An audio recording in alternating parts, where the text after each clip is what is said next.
Gathered here today to remember the courage and the sacrifice of American veterans, and the Civil Air Patrol is very proud to be a premier partner in the Wreaths Across America project.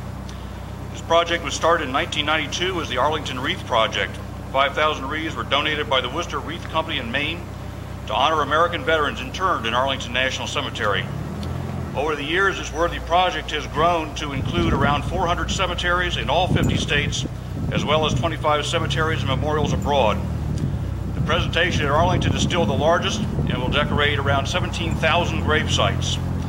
Included is the laying of wreaths at the Cap Memorial, the Shuttle Memorial, the Tomb of the Unknown Soldier, and the Women in Military Service for America Memorial.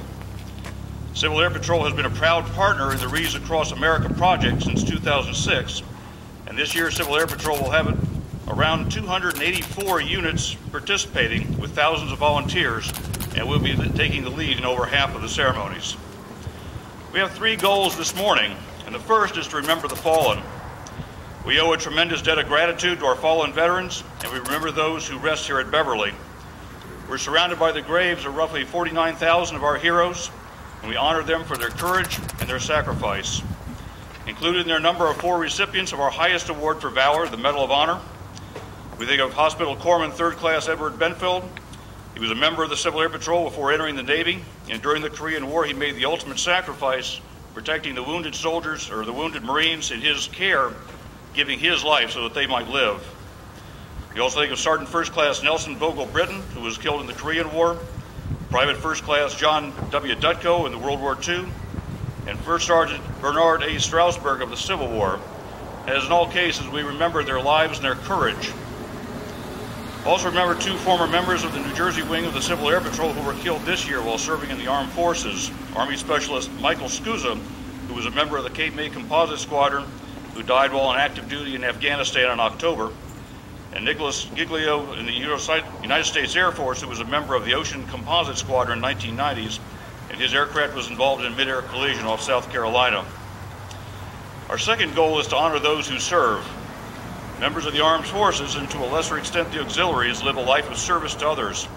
They willingly sacrifice many of the freedoms that we cherish to protect and defend this great nation. When you receive those orders calling you to service, you put your life on hold.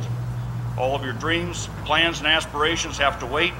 You pack your bags, say goodbye to your family, knowing that it might be for the last time, and report for duty. Our men and women serving as soldiers, sailors, airmen, Marines, and as members of the Coast Guard have never let us down, and they need and deserve our support. This week, we received a letter from an American commander at Camp Victory in Iraq, thanking one of our units for support to his troops. In the letter he states, "Americans serving in uniform can endure any hardship, knowing that we have the support of folks back home." So when we receive support such as yours, you send a clear message that you're with us and support us, and it means the world knowing that folks in hometown USA are cheering us on and standing proudly beside us. We should never forget those who are willing to answer the call to defend the nation and who serve in peacetime or a war. I'd also like to just take a moment at this time to recognize some of the other supporting organizations, especially the Patriot Riders who've been on many military funerals. They've been there for everyone, and to them we just say well done.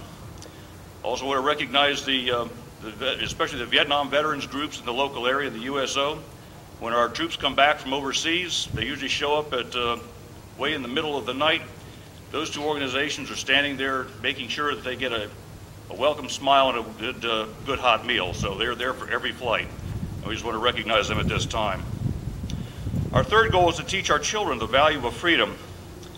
As stated by our 40th President Ronald Reagan, freedom is never more than 1 generation away from extinction. We didn't pass it on to our children in the bloodstream, but must be fought for, protected, and handed on for them to do the same.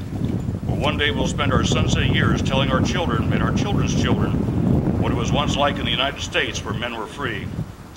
As a veteran, a common theme I hear from other veterans is frustration that the citizens of this nation don't appreciate how precious the freedoms are that they enjoy. Our military has purchased these freedoms with their precious blood and continue to effectively defend them from foreign enemies. But that's not enough.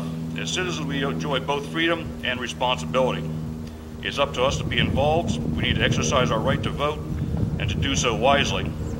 We need to be knowledgeable of our Constitution, our Bill of Rights, be aware of the changes our elected officials are proposing, And if we're willing to accept those responsibilities as freed men, we need not worry that our precious freedoms will fade away. Thank you.